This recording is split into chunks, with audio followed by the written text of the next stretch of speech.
नमस्कार मित्रांनो, काल मी आणि माझा भाचा समाधान आम्ही दोघं भीमाशंकर ज्योतिर्लिंगाचे दर्शन घेण्यासाठी भीमाशंकर या ठिकाणी गेलो होतो.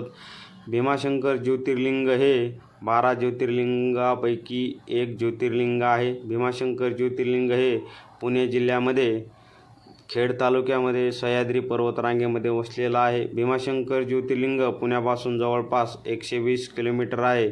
तुम्ही चाकणच्या पुढे राजगुरुनगर, मंचर, घोडेगाव यानंतर असं ह्या हायवेनं पुणे नाशिक हायवेनं पुढे जाऊ शकतात भीमाशंकरला. आणि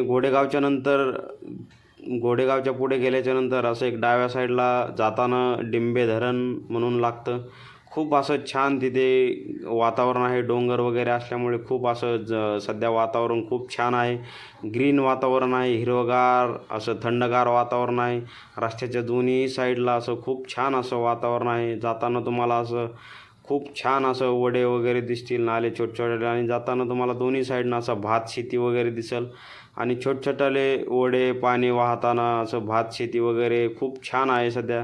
आणि भात हा काढणीला आल्या असल्यामुळे तो पिवळा पडल्यामुळे खूप छान असं वातावरण आहे. दोन्ही साईडनं खूप छान असं वातावरण दिसेल भात शेती. तिथे गेल्याच्यानंतर भीमाशंकर ज्योतिर्लिंगला गेल्याच्यानंतर असं तुम्ही गंध वगैरे लावू शकता भीमाशंकर महादेव यांच्या नावानं. आणि हे 12 ज्योतिर्लिंगापैकी एक असल्यामुळे इथं भक्तांची खूप गर्दी असते. शनिवार रविवारी तर खूप जास्त असते आणि सोमवारी पण खूप असते. तर इथे राक्षस भीम आणि भगवान शंकर यांचं युद्ध झालेलं आहे अशा पौराणिक कथा आहेत.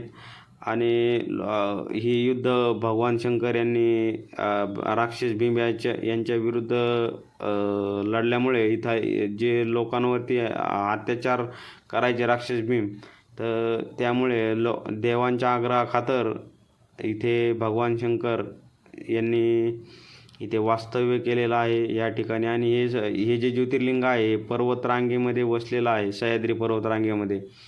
इथे आणखी भीमा नदीचा उगमस्थळ पण इथेच आहे. त्याच्या बाजूलाच हे ज्योतिर्लिंग वसलेलं आहे. त्यामुळे इथे दर्शन भगवान शंकराचं दर्शन केल्याच्यानंतर मनाला अशी खूप छान अशी शांती मिळते. तुम्ही ते असा छान पद्धतीने गंध वगैरे लावू शकतात. आणि हे मंदिर खूप छान वगैरे प्राचीन संस्कृतीनुसार बनवलेलं आहे. दगडाचं मंदिर आहे खूप असं. आणि ह्या जे भीमाशंकर ज्योतिर्लिंगला मोटेश्वर महादेव असं पण याला दुसरं नाव आहे, कारण त्या पिंडीचा आकार जो आहे तो मोठा आहे, त्यामुळे मोटेश्वर महादेव असं पण म्हणतात. तिथे गेल्याच्यानंतर दर्शन वगैरे घेतल्यानंतर तुम्ही असे बाहेर छानसे फोटो काढू शकतात.